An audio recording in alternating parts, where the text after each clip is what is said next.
ଭଗବାନ ସୂର୍ଯ୍ୟ ନାରାୟଣଙ୍କର ରାଶି ପରିବର୍ତ୍ତନକୁ ସଂକ୍ରାନ୍ତି କୁହାଯାଇଥାଏ। ଚଳିତ 2025 ମସିହା ମଇ ମାସ 15 ତାରିଖ ଗୁରୁବାର ଦିନ ସୂର୍ଯ୍ୟ ନିଜ ଉଚ୍ଚ ରାଶି ମେଷ ରାଶିରୁ ବୃଷ ରାଶିରେ ପ୍ରବେଶ କରିବେ।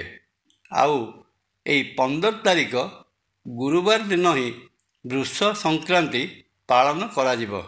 ଜୟ ଜଗନ୍ନାଥ। ନମସ୍କାର, ମୁଁ ତପନ ଡାଇଜେଷ୍ଟକୁ ଆପଣଙ୍କୁ ସ୍ୱାଗତ।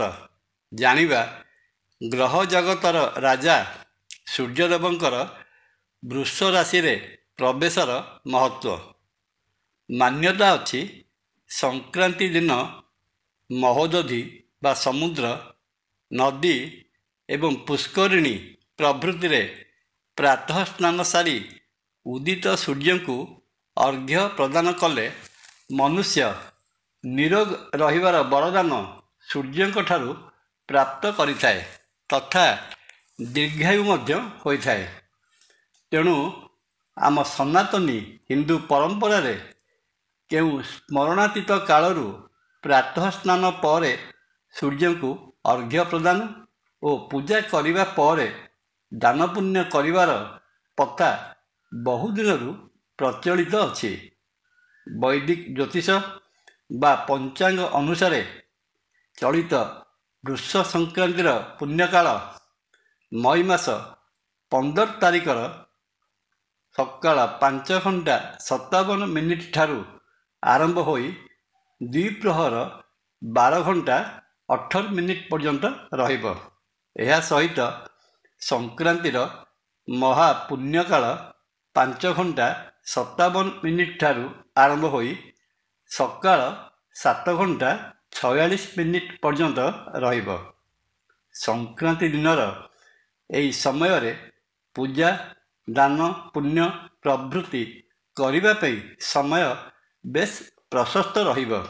ଏହି ସମୟରେ ଆପଣ ଆପଣଙ୍କର ଇଷ୍ଟ, ଘରର ଠାକୁର କିମ୍ବା ଦେବାଳୟରେ ପୂଜାବିଧି ସମାପ୍ତ କରିପାରିବେ। ତତ୍ପରେ ବ୍ରାହ୍ମଣ, ଜ୍ୟୋତିଷ ଏବଂ ଅଭାବୀ ବ୍ୟକ୍ତିଙ୍କୁ ଅନ୍ନ, ବସ୍ତ୍ର, ଟଙ୍କା ପଇସା ପ୍ରଭୃତି ଦାନ ଆକାରରେ ପ୍ରଦାନ କରିପାରିବେ। ମାନ୍ୟତା ଅଛି, ଏହିସବୁ କାମ କରାଗଲେ ସୂର୍ଯ୍ୟଦେବ ପ୍ରସନ୍ନ ହୋଇଥାନ୍ତି ଏବଂ ନିରୋଗ ରହିବା ପାଇଁ ବରଦାନ ଦେଇଥାନ୍ତି। ଏହାଛଡ଼ା ଭଗବାନ ସୂର୍ଯ୍ୟଦେବଙ୍କର ଦୟାରୁ ବ୍ୟକ୍ତି ଧନଧାନ୍ୟରେ ସମ୍ପନ୍ନ ହୋଇଥାଏ। ରାଜପଦ କିମ୍ବା ତତୁଲ୍ୟ ପଦ ହାସଲ କରି ସମାଜରେ ପ୍ରତିଷ୍ଠା ଲାଭ କରିଥାଏ। ଶାସନକର୍ତ୍ତା ମଧ୍ୟ ହୋଇଥାଏ। ସୁଖ ସମୃଦ୍ଧି ସହିତ ଜୀବନ ଯାପନ କରିଥାଏ। ପୁତ୍ର ନାତି ସହିତ ସାଂସାରିକ କର୍ମ ସାରି ନିର୍ବାଣ ପଥର ପଥିକ ହୋଇଥାଏ।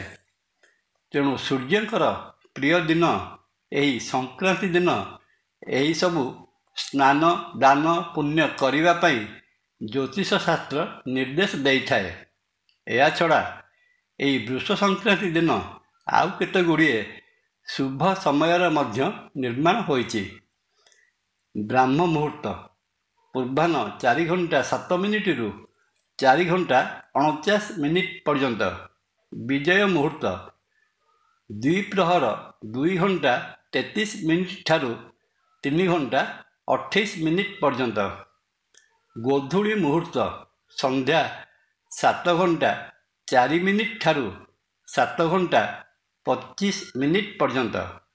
ନିଶିତା ମୁହୂର୍ତ୍ତ ରାତ୍ରି 11:57 ଠାରୁ 12:38 ପର୍ଯ୍ୟନ୍ତ।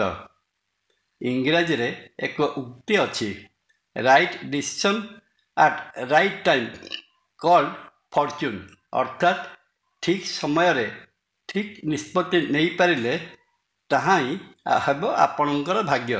ତେଣୁ ଏହି ସଠିକ୍ ସମୟର ଉପଯୋଗ ସଠିକ୍ ଭାବରେ କରାଗଲେ କରିବାକୁ ଚାହୁଁଥିବା କାର୍ଯ୍ୟ ନିଶ୍ଚିତ ରୂପେ ସଫଳ ହେବ। ଜୟ ଜଗନ୍ନାଥ। ଭିଡ଼ିଓଟି ଭଲ ଲାଗିଲେ ଲାଇକ୍, କମେଣ୍ଟ, ସବସ୍କ୍ରାଇବ୍ ଓ ସେୟାର କରିବା ପାଇଁ ଅନୁରୋଧ। ନମସ୍କାର। ତପନ।